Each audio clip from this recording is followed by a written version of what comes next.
నిన్న రేవంత్ అన్న అంటున్నాడు ఏదో మాట్లాడుతూ ఏదో అవినీతి గురించి మాట్లాడితే ఓఆర్ఆర్ రింగ్ రోడ్లు అన్నీ కూడా అమ్ముకున్నారు, ఓఆర్ఆర్ రింగ్ రోడ్లు అన్నీ కూడా బీఆర్ఎస్ వాళ్ళు కుదోబెట్టిరు అన్నప్పుడు కేటీఆర్ చెప్పిండు మరి క్యాన్సల్ చేయను అన్నాడు. క్యాన్సల్ చేస్తా మిమ్మల్ని లోపల కూడా వేస్తా అంటున్నాడు రేవంత్ అన్న.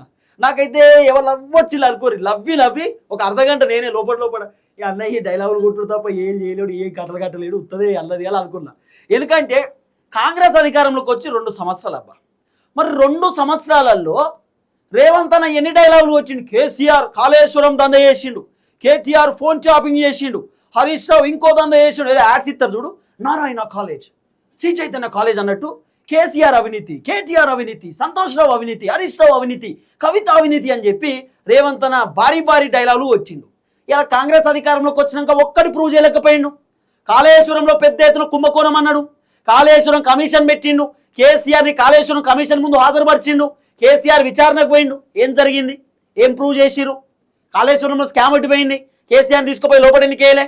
కేటీఆర్ ఏదో ఫోన్ ట్యాపింగ్ చేసిండు, ఫార్ములా ఇరేషన్ స్కామ్ చేసిండు, కేటీఆర్ ఇంకేదో అవకతవకలకు పాల్పడని చెప్పారు కదా, కేటీఆర్ను విచారణ కూడా చేసిరు కదా. మరి ఏం కట్టలు కట్టిరు కాంగ్రెస్? మరి కేటీఆర్ని తీసుకుపోయి లోపలికి వేయలేదు. తర్వాత హరీష్ రావు ఏదో మొత్తం దందాలు చేసిండు, స్కాములు చేసిండు, అవినీతికి పాల్పడ్డాడు, ఫోన్ ట్యాపింగ్ చేసిండు అని చెప్పి ఆయనను విచారణకు పిలుస్తారు. ఏం చేశారు కాంగ్రెస్ వాళ్ళు? హరీష్ రావును టచ్ చేయలేకపోయారు కదా.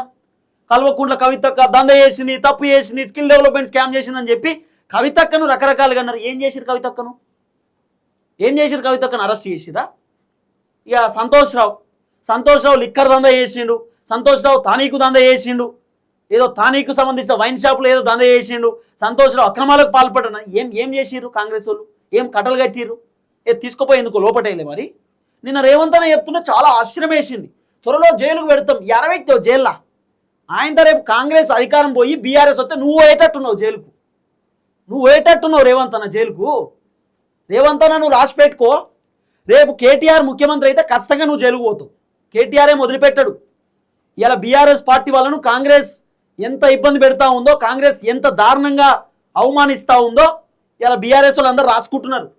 బీఆర్ఎస్ వాళ్ళు అందరూ బుక్లో రాసుకుంటారు, ఎవరెవరు దందా చేస్తారు, ఎవరెవరు ఇబ్బంది పెడతారు, ఎవరెవరు ఓవర్ యాక్షన్ చేస్తారో పేర్లన్నీ రాసుకుంటారు. బీఆర్ఎస్ అధికారంలోకి వస్తే కాంగ్రెస్ పరిస్థితి ఎట్లుంటుంది?